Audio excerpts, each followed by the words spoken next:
नमस्कार, स्वागत है आपका। मैं हूं आपके साथ सुमित शर्मा। नर्मदापुरम में सीएम शिवराज ने बयान दिया है। सीएम शिवराज ने बहनों के लिए बड़ी घोषणा की है। लाडली लक्ष्मी के बाद लाडली बहना योजना मध्य प्रदेश में शुरू की जाएगी और इस योजना के तहत 1000 रुपये मिलेंगे। योजना में बहनों को हर महीने 1000 रुपये दिए जाएंगे सरकार की तरफ से। नर्मदापुरम मंच से ही सीएम शिवराज ने ये बड़ा ऐलान किया। निम्न और मध्यम आय वर्ग वाली बहनों को 1000 रुपये हर महीने दिए जाएंगे सरकार की तरफ से। सभी जाति पंथ वर्ग के बहनों को इसका लाभ मिलेगा। सीएम शिवराज ने मंच से इसकी घोषणा की है और ट्वीट करते हुए भी इसकी जानकारी दी। नर्मदा जयंती के दिन इस पवित्र तट पर अभी तक लाडली लक्ष्मी योजना थी, अब लाडली बहना योजना बनाई जाएगी। और हमारे जो गरीब बहनें, निम्न मध्यम वर्गीय परिवार की बहनें, मध्यम वर्गीय परिवार की बहनें, कोई भी जाति की हो, पंथ की हो, बहनें तो बहनें हैं। वो सामान्य वर्ग की हो, वो पिछड़े वर्ग की हो, अनुसूचित जाति की हो, जनजाति की हो, बहनों में कैसा भेद रे से बना।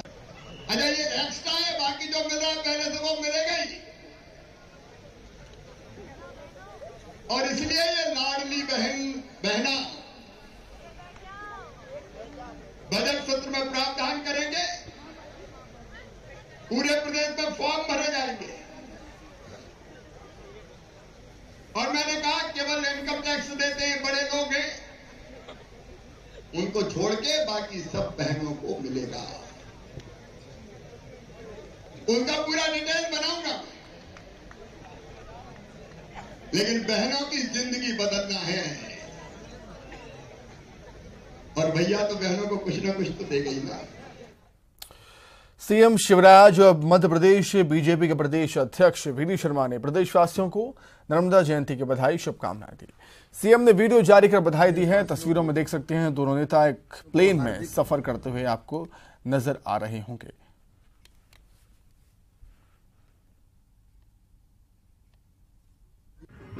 देखिए, ये जो जोड़ी और जिस तरह का फोटो वायरल हुआ है, ये बताता है कि लोग पूरी तरह से डर गए हैं कि कमलनाथ जी के नेतृत्व में कांग्रेस बिल्कुल मजबूती से मैदान में उतर चुकी है। हाथ से हाथ जोड़ो पदयात्रा भी कमलनाथ जी ने शुरू कर दी भोपाल में 26 जनवरी से, और राहुल गांधी जी की पदयात्रा भी 30 तारीख को श्रीनगर में झंडा वंदन के बाद समाप्त हो रही है। तो ये पूरे माहौल से सकपकाए हैं, इसलिए कह रहे हैं कि भाई अब मिल जाओ 2023 के लिए। लेकिन श्रीमान कमलनाथ जी और दिग्विजय सिंह जी कैसे हैं? बताएं कमलनाथ जी के बारे में। क्या ये दिग्विजय सिंह जी के बयानों पर अड़ग हैं, अटल हैं, खड़े हैं उनके साथ? यहां तो अध्यक्ष मुख्यमंत्री साथ खड़े हैं।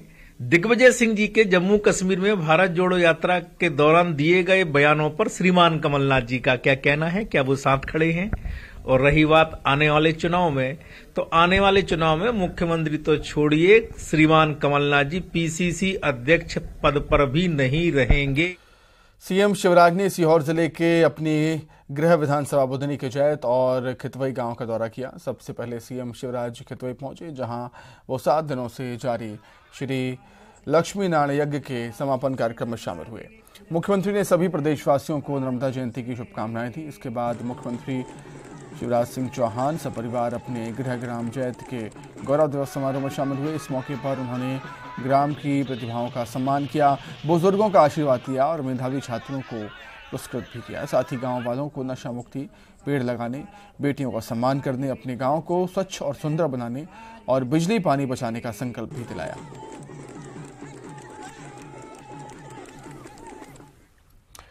वहीं सीएम शिवराज ने कांग्रेस के वचन पत्र को लेकर सवाल उठाए हैं। सीएम ने कांग्रेस और कमलनाथ पर सीधा हमला बोलते हुए कहा कि जब कांग्रेस की सरकार आई तो किसानों के लिए कई वादे किए, लेकिन कुछ नहीं किया और अब फिर वचन पत्र लेकर आई हैं। अब हमारा सवाल पूछने का सिलसिला यहां से शुरू होता है। मैं चाहता हूं कि कांग्रेस ने फिर से झूठे वादे करना प्रारंभ कर दिए। उनके वचन पत्र में जो वचन दिए थे अब मैं लगातार पूछूंगा कमलनाथ जी से, वो एक भी पूरे नहीं किए। आज एक वचन उनमें से मैं आपको बताता हूं। इन्होंने कहा था हम गेहूं हो, चना हो, सरसों हो, चावल हो, कई फसलों के नाम लिख के कहा था बोनस देंगे। 1.25 साल में एक को भी बोनस दिया क्या कमलनाथ जी? आखिर झूठ की भी हद होती है। अब मैं सवाल पूछने का इंडियन एयरफोर्स के ग्वालियर एयरबेस से उड़ान भरने वाले फाइटर जेट सुखोई और मिराज आज हादसे का शिकार हो गए। विमानों में से एक मध्य प्रदेश और दूसरा पड़ोसी राज्य राजस्थान में जा गिरा। दुर्घटनाग्रस्त सुखोई में 2, मिराज में 1 पायलट सवार था। इस हादसे में मिराज का पायलट शहीद हो गया, जबकि सुखोई के दोनों पायलट खुद के इजेक्ट करने में कामयाब रहे। खुद को वायुसेना ने कोर्ट ऑफ इंक्वायरी के आदेश दिए हैं। देखिए पूरी घटना। मध्य प्रदेश की मुरैना में हुए भीषण हादसे में वायुसेना के 2 फाइटर प्लेन सुखोई 30 और मिराज 2000 क्रैश हो गए। दोनों विमानों ने ग्वालियर एयरबेस से उड़ान भरी थी और दोनों विमान अभ्यास उड़ान पर थे। अभी हादसे की वजह पता नहीं चल सकी है, जो जांच के बाद ही पता चल सकेगी। रिपोर्ट्स के मुताबिक हादसे के वक्त सुखोई 30 में 2 पायलट और मिराज 2000 में 1 पायलट सवार था। हादसे में सुखोई के दोनों पायलट सुरक्षित एग्जिट हो गए, लेकिन मिराज का पायलट शहीद हो गया। सुखोई के घायल पायलट्स को इलाज के लिए अस्पताल में भर्ती करवाया गया है। एयरपोर्ट से उड़े 2 लड़ाकू विमान सुखोई और मिराज दोनों दुर्घटनाग्रस्त हो गए हैं। जो मिराज था वो मुरैना के पहाड़गढ़ इलाके में गिरा। वहां पर 2 जो पायलट थे उन्होंने पैराशूट से उतरकर अपनी जान बचाई, वो सुरक्षित है। उनको एयरफोर्स द्वारा रेस्क्यू कर ग्वालियर पहुंचाया गया है। वहीं एक जो पायलट है वो इस पूरे हादसे में शहीद हुए हैं। दूसरा जो सुखोई विमान है उसमें भी आग लगने की सूचना थी, जो कैलारस से होते हुए चंबल नदी को पार कर राजस्थान की सीमा में गिरा है। एयरफोर्स का कहना है कि दोनों सुखोई और मिराज ने रूटीन ट्रेनिंग के लिए उड़ान भरी थी। एयरफोर्स ने हादसे की जांच के लिए कोर्ट ऑफ इंक्वायरी के आदेश दिए हैं। जानकारी के मुताबिक दुर्घटनाग्रस्त होने के बाद मिराज विमान मुरैना के पहाड़गढ़ में गिरा है, जबकि दोनों पायलट्स के इजेक्ट होने के बाद सुखोई घटनास्थल से दूर राजस्थान के भरतपुर जिले में जा गिरा। इंडियन एयरफोर्स के 2 विमान ग्वालियर से, एक मिराज और एक सुखोई, उसने उड़ान भरी थी। सुखोई में 2 पायलट थे और मिराज में 1 थे। स्थानीय कुछ ग्रामीणों ने एक विमान में पीछे आग लगी हुई सी देखी थी और इसके बाद ये जो घटना स्थल है पहाड़गढ़ का, यहाँ पे एक विमान के का जो कुछ हिस्सा है वो मिला है और साथ में डेड बॉडी के कुछ पार्ट्स हैं। इसके अलावा भरतपुर से भी ये सूचना प्राप्त हुई है कि विमान का कुछ हिस्सा भरतपुर में भी गया है और 2 पायलट जो कि सुरक्षित जो है बच गए हैं। जो 2 पायलट हैं वो सुखोई में थे और वो सुरक्षित है। अभी उनको ग्वालियर में भर्ती कराया गया है। एयरफोर्स ने उसको सेफली इवैक्यूएट कर लिया है और एक का है जो पार्ट्स मिले हैं उसमें एयरफोर्स अपना जो अग्रिम कार्रवाई है जो पहचान की वो कर रहे हैं। इस हादसे पर एक्सपर्ट का कहना है कि ट्रेनिंग एक्सरसाइज के दौरान ऐसे हादसों की आशंका रहती है। खासकर लड़ाकू विमानों की एक्सरसाइज के दौरान बैटलफील्ड की वास्तविकता बनाए रखने की कोशिश होती है। ऐसे में हादसे की आशंका रहती है। हालांकि काफी कोशिश की जाती है कि सेफ्टी बनी रहे। एक्सपर्ट का मानना है कि जब 2 फाइटर उड़ते हैं तो दोनों की रफ्तार 600 किलोमीटर प्रति घंटा से ज्यादा होती है। कॉम्बैट सेटिंग में रफ्तार इससे भी ज्यादा हो सकती है। मेरी जानकारी के हिसाब से ये दोनों फाइटर्स ग्वालियर एयरबेस से उड़ान भरी थी और एक्सरसाइज कर रहे थे और हादसे का कारण का अनुमान लगाया जा रहा है मिड एयर कोलिजन। हादसों की बात करें तो खासकर लड़ाकू विमान, जब हम अपनी तैयारी करते हैं, ट्रेनिंग करते हैं, मिशन करते हैं, एक्सरसाइज करते हैं, तो कोशिश ये होती है कि ये जितना इसमें रियलिज्म आ सके, क्योंकि ये तैयारी एक लड़ाई के लिए होती है, तो इसमें काफ़ी हद तक रिस्क्स वैसे ही बढ़े होते हैं। तो इस तरह के हादसे होने की आशंका रहती है। It is a very unfortunate day for Air Force that we have lost 2 of the Air Force aircraft today. They were on a routine exercise and taken off from Gwalior. All the 3 pilots, 2 from Sukhoi and 1 from Miraj, have ejected and are seriously injured and taken to the hospital. These aircrafts are really state-of-the-art aircraft, so there is no chance of any technical failure. There might be some timing failure or pilot errors, as a result, both the planes may have touched each other and led it to crash. Another plane has also crashed, which is not yet clear whether it was related with this incident or not. It will only come out in the inquiry how all these three aircraft were involved in the same incidents or two were involved in a different incident. हम आपको बता दें कि मिराज 2000 एक अत्याधुनिक लड़ाकू विमान है जिसे फ्रांस की डासो एविएशन कंपनी बनाती है। मिराज विमान 2000 किलोमीटर प्रति घंटे की उड़ान से रफ्तार भर सकता है। ये चौथी पीढ़ी का मल्टी रोल लड़ाकू विमान है। कारगिल युद्ध में मिराज 2000 विमानों ने अहम भूमिका निभाई थी। वहीं सुखोई 30 भी दुनिया के ताकतवर विमानों में से एक है। ये एक बार में 3000 किलोमीटर तक उड़ान भर सकता है। रूस के सहयोग से भारत में ही सुखोई 30 बना है। मिराज विमान को एक पायलट उड़ा सकता है, जबकि सुखोई 30 के लिए 2 पायलट्स की जरूरत होती है। ये दोनों ही विमान भारतीय वायुसेना की बड़ी ताकत हैं। मुरैना से दुष्यंत सिकरवार के साथ ब्यूरो रिपोर्ट, न्यूज़ 18। पूर्व सीएम उमा भारती पंचमुखी हनुमान मंदिर पहुंची। शराबबंदी को लेकर हनुमान मंदिर में रात्रि विश्राम वो करेंगी। मंदिर के सामने ही शराब दुकान है और शराब दुकान अहाता बंद करने को लेकर वो पहुंची हुई हैं। हनुमान मंदिर में पूर्व सीएम उमा भारती पहुंची। उमा भारती ने बयान दिया है, सीएम शिवराज सिंह चौहान से मुलाकात हो चुकी है। उम्मीद है संशोधन के साथ नई शराब नीति आएगी। शिवराज जी मेरे भाई हैं, बहन की जरूर सुनेंगे, उन्होंने ये भी कहा। शराबबंदी को लेकर पूर्व मुख्यमंत्री उमा भारती लगातार अभियान चलाती रही हैं और अब अयोध्या नगर चौराहे पर सामने शराब की दुकान है और मंदिर है, पंचमुखी हनुमान मंदिर और दुर्गा मंदिर। दीदी, आप यहाँ पर हैं, 2 दिन तक रात्रि विश्राम करेंगी। शराब दुकान को लेकर पहले भी आप यहाँ पर पहुंची थी बंद कराने को लेकर, अब 2 दिन का रात्रि विश्राम यहाँ पर हो रहा है। पहले मेरे कहने पे इसको बंद कराने का नोटिस आ गया था, फिर वो कोर्ट से स्टे ले आए क्योंकि उनका अहाता और उनकी दुकान सरकार की शराब नीति के अनुसार मिली थी। यही बातें जब मैं शिवराज जी के नोटिस में लाई तो 2 अक्टूबर को उन्होंने गांधी जयंती पर नवरात्रियों में कार्यक्रम आयोजित किया सरकार की तरफ से और बहुत अच्छा काम हुआ। ये पहली बार हुआ कि सरकार ने सामाजिक आयोजन को ले लिया हो अपने हाथ में और ये कहा कि पुरानी खामियों को हम रिपीट नहीं करेंगे। तो मैं तो भरोसा करती हूँ कि एक भगवत भक्त व्यक्ति, हिंदूनिष्ठ व्यक्ति, गांधी को मानने वाला, बहन बेटियों को मानने वाला व्यक्ति नवरात्रियों में बोली गई बात पे झूठ नहीं बोलेगा, अपनी बात पे अडिग रहेंगे। लेकिन थोड़ा मुझे डर सा लगा क्योंकि अब 31 जनवरी आ गई है, नई शराब नहीं कहाँ 5-3 दिन बचे बाबा, आज अपन बैठे आ ही गई है ऑलमोस्ट। तो थोड़ा धुकुर सा लगा तो मैं जरा यहाँ आकर के बैठ गई हूँ दुर्गा जी और हनुमान जी की शरण में।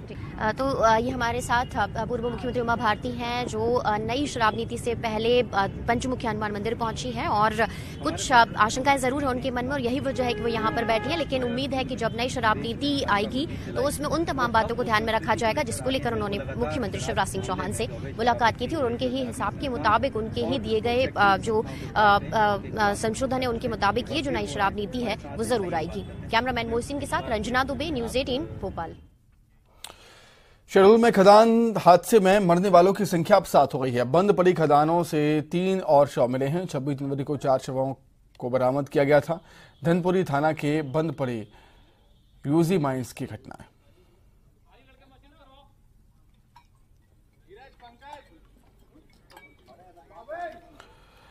दतिया से खबर है, जहां एक और ग्रामीण क्षेत्रों में शिक्षकों की कमी है तो वहीं दूसरी ओर शहर में शिक्षकों की भरमार है। दरअसल जिन शिक्षकों की पोस्टिंग गांव में है वो या तो गांव जाते नहीं हैं या फिर उन्होंने अपना अटैचमेंट शहर के किसी स्कूल में करवा रखा है, जिससे शहर के स्कूलों में शिक्षकों की भरमार हो गई है।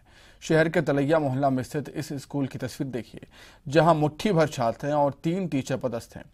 रानी की ठाठ, शिवगिरी मंदिर, लाला के तालाब स्थित स्कूलों की भी यही कहानी।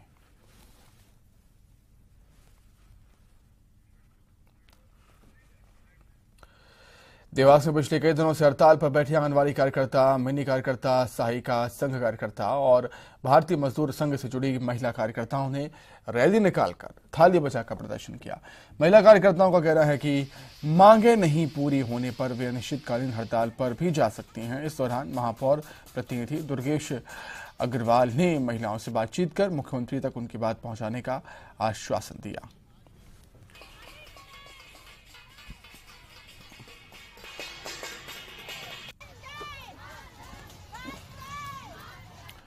इंदौर में नशे में धुत युवतियों का हंगामा देखने को मिला। हंगामा करने का वीडियो सोशल मीडिया पर वायरल भी हो रहा है। वीडियो में चप्पल और हाथ से पिटाई करती हुई युवती नजर आई है। सुरक्षाकर्मी बीच बचाव करने का बार बार प्रयास करता भी नजर आया। वीडियो के आधार पर पुलिस जांच में जुटी हुई। विजयनगर थाना क्षेत्र का ये पूरा मामला।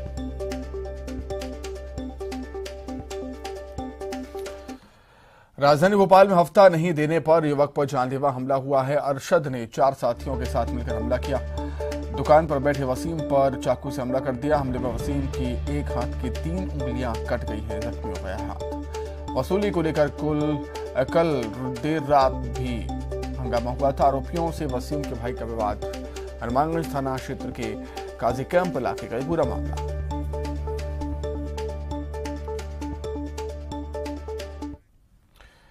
मिनी मुंबई इंदौर में एक ट्रक की तबाही का मंजर सामने आया। दरअसल नशे में धुत ट्रक ड्राइवर ट्रक पर अपना काबू खो बैठा और नशे में धुत ट्रक चालक थाने के सामने खंबे से टकरा गया। सामने आईटी पार्क की दीवार में जा घुसा। दीवार के पीछे खड़ी कार को भी अपनी चपेट में ट्रक ने ले लिया, जिसके बाद मौके पर पहुंची पुलिस ने तुरंत ड्राइवर को पकड़ा, उसे गिरफ्तार कर लिया।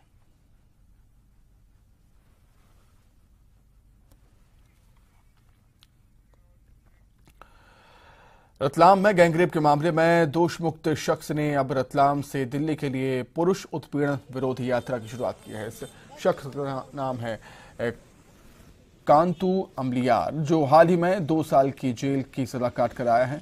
अमलियार ने पुरुष उत्पीड़न के खिलाफ आवाज उठाई।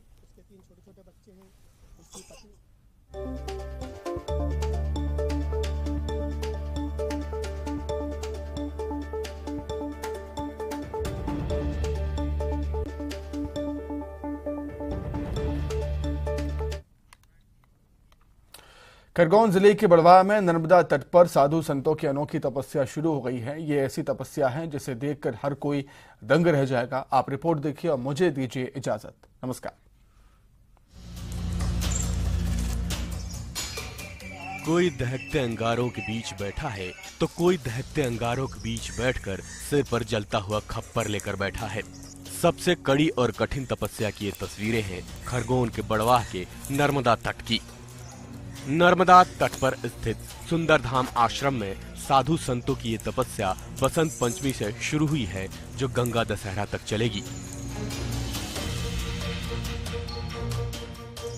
साधु संतों की ये तपस्या सुंदरधाम आश्रम के महामंडलेश्वर महंत बालक दाजी महाराज की अगुवाई में चल रही है। इसे कोट खप्पर खूनी तपस्या कहते हैं।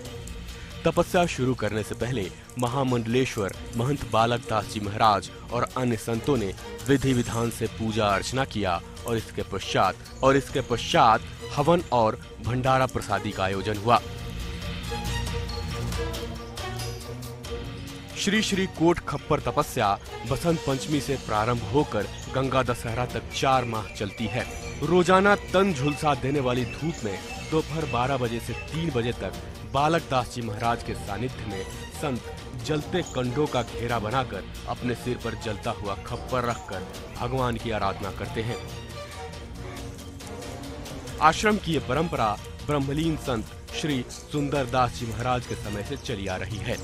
आश्रम के गादीपति श्री श्री 1008 महंत बालक दास जी महाराज इस तप को पिछले कई वर्षों से कर रहे हैं। इस तप के तहत पंचखूनी, सप्तखूनी, द्वादश धूनी के रूप में तपस्या की जाती है। आशुतोष पुरोहित, न्यूज़ 18, खरगोन।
अंतर्राष्ट्रीय पटल पर मध्य प्रदेश उभर रहा है।